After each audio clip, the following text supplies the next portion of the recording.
Bonsoir à tous, bienvenue sur ATV Guadeloupe dans Question Directe à la veille du week-end de Pâques. Je reçois Franck Garin, bonsoir. Bonsoir. Qui dit Franck Garin dit la fête du crabe, 24e édition. C'est devenu une institution cette fête. Une véritable institution organisée par une équipe dont je ne suis que le coordinateur. C'est une idée qui est partie du fait que Mornalo a le crabe qui colle à son identité. C'était un sujet de dérision pour nous autres, Mornaliens, nègres crabes. Et on a inversé la perspective, comme on dit, pour en faire un objet symbolique, identitaire fort. Oui, un objet, un élément économique important pour la Guadeloupe, pour Mornalo également. Depuis quelques années, vous organisez des conférences débats autour du crabe. Vous échangez également avec nos voisins de la Caraïbe. Cette année, quel sera le thème de cette fête? Alors, l'idée d'échanger, c'est d'échanger les expériences qui sont menées. Sur l'art culinaire, puisque on est en pleine mondialisation, on est impacté par une mondialisation qui fait qu'aujourd'hui, on a tendance à se recentrer sur soi. On est quoi? On vaut quoi? On est capable de quoi faire? Donc nous, effectivement, l'art culinaire guadeloupéen doit devenir un élément touristique fondamental, puisqu'il faut ouvrir le pays aux gens. Donc nous échangeons avec des pays de la Caraïbe. Cette année, donc, c'est Marie-Galante. Pourquoi? Parce que Marie-Galante, c'est la ruralité. Quand on va à Marie-Galante, moi, ça me rappelle le poème de Guy Tirolier, quand il dit « Voici mon île qui n'a pas bougé », on a le sentiment que la vie n'a pas bougé à Marie-Galante. Oh, Dieu seul sait si les choses changent. Et cette perspective-là, d'un pays rural, on va la croiser avec notre perspective à nous, Mornaliens, qui sommes des ruraux. D'accord, donc il y a les similitudes entre Marie-Galante Absolument. et Mornalo. Absolument. Le crabe aussi à Marie-Galante. Oui. Le crabe à Marie-Galante, il est différent, il est vu différemment, il est consommé. Mais je crois que dans tous les pays ruraux, on a eu la même démarche. Pendant la période esclavagiste, eh bien, les crabes nourrissaient les esclaves, nourrissaient les maîtres. Et après l'abolition de l'esclavage, le crabe a permis à beaucoup de familles, finalement, de subvenir à leurs besoins. Cela a permis aux gens d'aller à l'école, etc. Oui. Donc, le crabe, il est présent. Un Guadeloupéen ne va jamais écraser un crabe. Vous irez sur une route nationale ou de campagne, vous verrez traverser un crabe, vous serez surpris de voir les gens s'arrêter. De voir les gens s'arrêter, de ramasser le crabe ou de le laisser filer. Et cette espèce de respect pour le crustacé provient du fait que je crois que dans notre imaginaire collectif, dans notre inconscient collectif, le crabe a une part importante. Donc il est respecté, il est aussi protégé.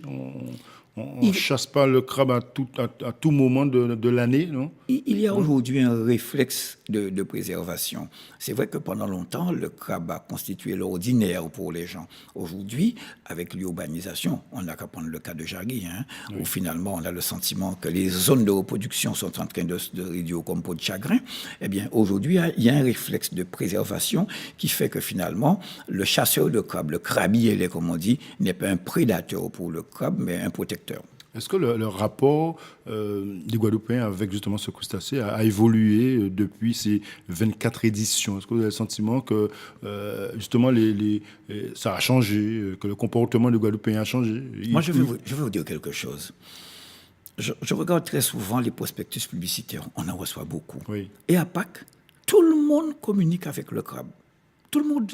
Même ceux qui ne sont pas spécialement nos partenaires. Ça veut dire quoi? Ça veut dire qu'aujourd'hui, cette manifestation a permis de marquer, a servi de marqueur identitaire pour la Guadeloupe elle-même, puisque les annonceurs s'en servent. Oui. Donc le crabe, effectivement, dans l'art culinaire, avait quelque peu perdu sa place. Aujourd'hui, cela revient fort, puisque pendant quelque temps, dans les hôtels de la place, eh bien, on a servi aux gens des choses qui venaient de l'extérieur. Le touriste aujourd'hui dit « Je viens en Guadeloupe pour goûter à ce que vous faites, pour être avec vous dans ce que vous êtes ».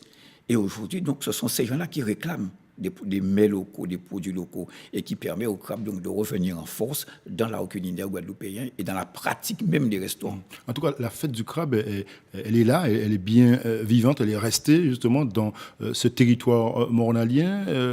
À l'époque, il y avait une course cycliste bien connue dans la commune qui a disparu. Et la fête du crabe, elle est restée. Heureusement. Oui, mais parce qu'il y a des choses qui sont des marqueurs d'une société et qui sont des choses récentes. Ça, c'est un marqueur très ancien. Je l'ai dit, quand on remonte à notre histoire, tous les Guadeloupéens ou les Guadeloupéens, dans leur grande majorité, partagent quelque chose avec le crabe. Mais est-ce qu'aujourd'hui, cette fête peut être intercommunale? Elle est. Est-ce qu'elle peut justement se propager sur l'ensemble de la communauté d'agglomération du Nord Grande Terre, par exemple? Est-ce que là, vous avez une vision un peu plus large? La communauté est une notion tout à fait récente, est une réalité récente. Et nous n'avons pas attendu, puisque depuis tantôt, nous organisons un rallye intercommunal qui permet justement de découvrir les merveilles touristiques du Nord Grande Terre. Ce rallye est patronné par la communauté, puisqu'il existe maintenant, mais on y a la participation de communes, Anse-Bertrand, Port-Louis, Petit Canal, Le Moule et Morne-à-l'Eau. Et notre démarche est la suivante. Elle ne consiste pas à dire, par exemple, à Anse-Bertrand, voilà ce que nous voulons que vous mettiez en évidence. C'est Anse-Bertrand qui nous dit, voilà le potentiel touristique, mettons ça dans le rallye. Le monde dit la même chose.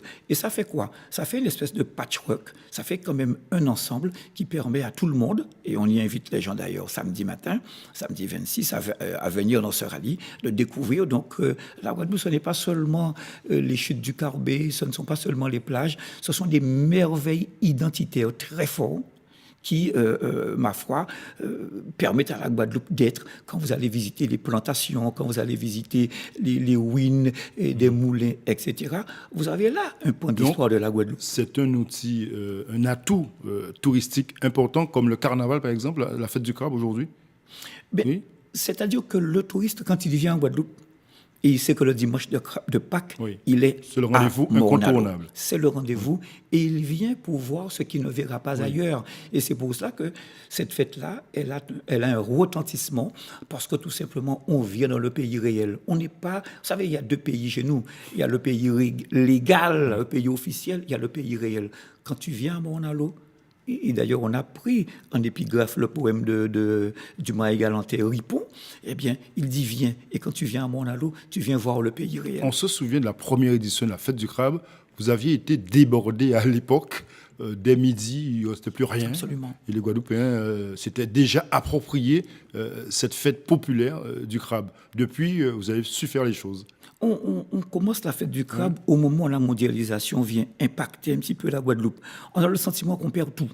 On perd le transport en commun, on perd ce qui est nôtre. Et finalement, cette fête-là, elle arrive. Et les gens vont se recentrer dessus. On s'accroche. Quand on a l'impression qu'on se perd, qu'on s'éparpille, eh bien, on cherche un fil conducteur. On cherche un symbole auquel s'accrocher. Et nous sommes devenus, malgré nous, ce symbole-là. Donc le public aura un large choix pendant ce week-end entre Matete, Kalalou, alors, dans toutes les sources. Absolument. Oui. On termine. Voilà. Oui. Les repas, les jeux, etc. ont lieu le dimanche, mais le samedi, il y a le rallye intercommunal, il y a le concours de cuisine, il y a le selfie, se photographier avec son crabe. Donc, on va tout le monde sur notre site. Tout un programme. Merci. Franck Garin, toujours avec la même passion pour évoquer la fête du crabe après 24 éditions. Merci beaucoup. Bonne soirée sur ATV. Bon week-end de Pâques.